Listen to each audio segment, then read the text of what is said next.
अभी यमराज बाबा भोलेनाथ के पास पहुंचे, ताकि प्रभु देखना ये इस बालक की आयु आज पूरी हो गई और आपने इस बालक को अपने पास बिठाया हुआ है, हम कैसे लेकर के जाएं। बाबा भोलेनाथ ने कहा शांति से बैठो, ये बताओ इस बालक की आयु 5 साल की तुमने दी थी कि हमने दी थी? कि दी तो आपने थी, तो फिर जब हमने दी थी तो तुम कौन होते हो फैसला करने वाले? भाई हमने 5 साल की आयु दी तो फैसला हम करेंगे ना, तुम कैसे फैसला कर दोगे? बोला देखो प्रभु आज देखो इसका पूरा समय हो गया और 5 साल पूरे हो गए, आज तो मैं इसे लेके जाऊंगा। बोला नहीं, गलत, तुम्हारा गणित गलत है। मैं बताता हूं तुम्हें, 5 साल की आयु जब हमने दी है तो हम बताएंगे हमने क्यों दी और कैसे दी है, हमसे पूछो। जब बाबा भोलेनाथ ने बताया कि देखो कलयुग की आयु कितनी है, कलयुग की आयु है 4,32,000 वर्ष। 4,32,000 का वर्ष का कलयुग, 8,64,000 वर्ष का द्वापर, 12,96,000 वर्ष का त्रेता और 17,28,000 वर्ष का सतयुग। ये 4 युग होते हैं। ऐसे करके जब एक एक बार ये निकल जाते हैं तो एक चतुर्युगी निकल जाती है, और ऐसे करके जब ये 100 चतुर्युगी निकल जाती है, यानी कि 100 बार कलयुग, 100 बार द्वापर, 100 बार त्रेता, 100 बार सतयुग निकल जाएगा, तब जाकर के ब्रह्मा जी का एक दिन होता है। कि हाँ ये भी पता है मुझे कि तब ब्रह्मा जी का एक दिन होता है, तो आपको ये भी पता होगा जब ब्रह्मा जी के 100 दिन निकल जाते हैं तो फिर हमारा एक दिन होता है। बाबा भोलेनाथ ने कहा कि जब ब्रह्मा जी के 100 दिन निकल जाते हैं तो हमारा एक दिन होता है। कि हाँ ये भी पता है कि तो हमने अपनी आयु के हिसाब से इस बालक को 5 वर्ष दिए। अब आप सोचो महाराज उस बालक की आयु कितनी होगी, और वो बालक कौन है? वो बालक है महान श्रेष्ठ मार्कंडेय ऋषि। ये मार्कंडेय ऋषि के जन्म की कथा है।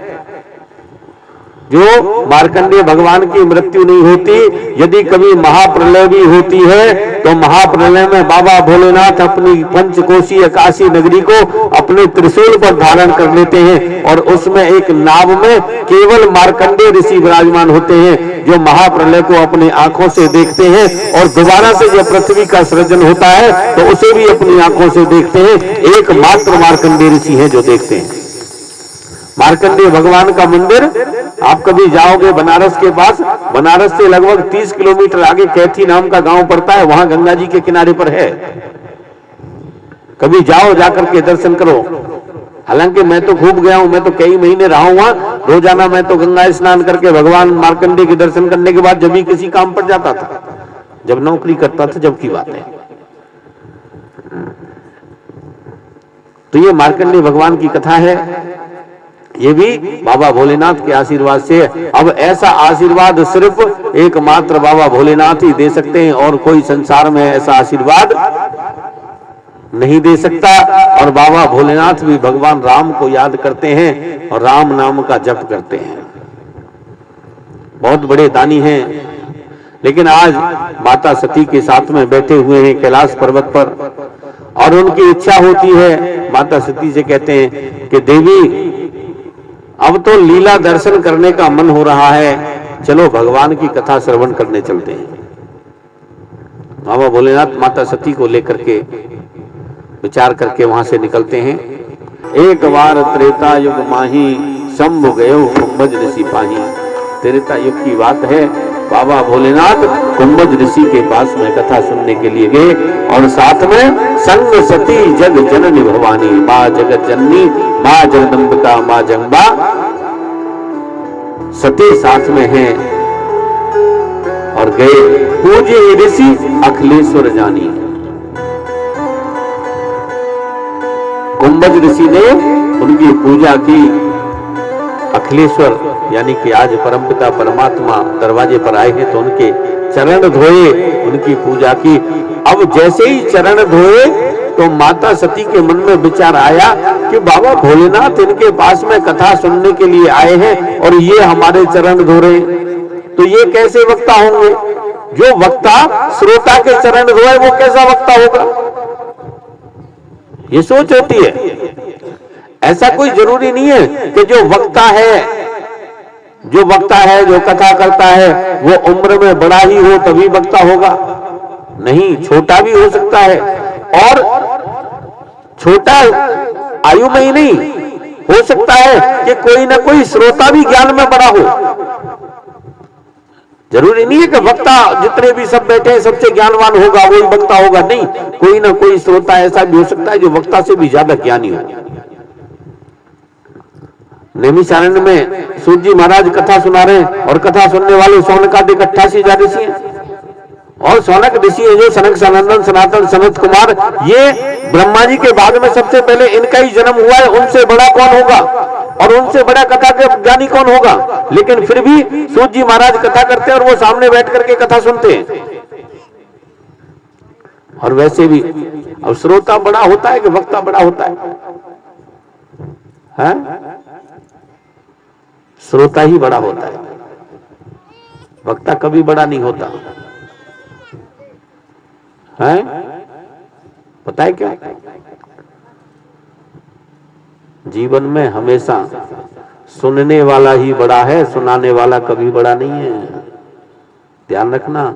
आपको अपने घर में यदि सुख शांति चाहिए तो सुनते रहो। जब तक सुनते रहोगे तब तक घर में सुख शांति रहेगी, और जिस दिन सुनाने के चक्कर में पड़ जाओगे उसी दिन अशांति हो जाएगी।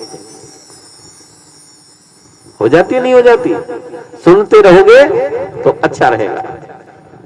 अब सुनाने में तो बड़ी दिक्कत है। और देखो यही देख लो, सुनने में सुनाने में कितना फर्क है।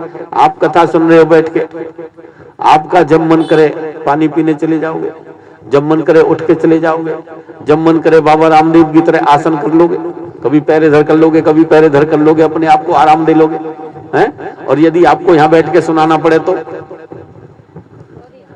यहाँ बैठ के सुनाना पड़ेगा तो क्या करोगे फिर? कर सकते हो ये सब काम? कुछ नहीं कर सकते। दूसरी बात कि आप जब अपने घर में बोलते हो, बोलते रहते हो तो कोई ना कोई मुंह से शब्द भी ऐसा निकल जाता होगा कि किसी को बुरा लग जाए। कोई गाली निकल जाती होगी मुंह से, कहता अचानक नहीं देना चाहते होंगे, नहीं कहना चाहते होंगे, फिर भी कोई ना कोई अपशब्द मुख से निकल जाता है। लेकिन जब यहाँ पर वक्ता बैठता है ना, तो उसे बोलने से पहले 50 बार अपने दिमाग में विचार करना पड़ता है कि ये जितने भी आदमी बैठे हुए हैं कहीं ऐसा ना हो कि किसी आदमी को कोई शब्द बुरा लग जाए, कोई शब्द कोई वक्तव्य हमारे मुख से ऐसा ना निकल जाए जो शास्त्र में ना हो, हम मिथ्या ना बोल जाए, झूठ ना बोल जाए। ये सोच के बोलना पड़ता है। तो सुनने वाला ही बड़ा है। और वैसे भी देखो, आप कहाँ बैठे हो, कहाँ कथा सुन रहे हो बैठ के? जमीन पे। और जो जमीन पे बैठे वो जमींदार, और वक्ता बैठता है चौकी पे, और चौकी पे बैठे वो चौकीदार। अब चौकीदार बड़ा या जमींदार बड़ा? बड़ा तो जमींदारी रहा ना। तो महाराज बड़े तो आप ही रहोगे, श्रोता ही बड़े रहते हैं। और श्रोता का भी बड़ा चक्कर है।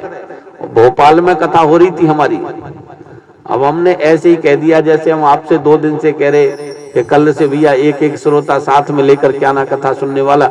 हमने ऐसे ही कह दिया भैया कल से एक एक श्रोता साथ में लेकर के आना। दूसरे दिन वो जितने भी आदमी आए सब एक एक लठ साथ में ले आए।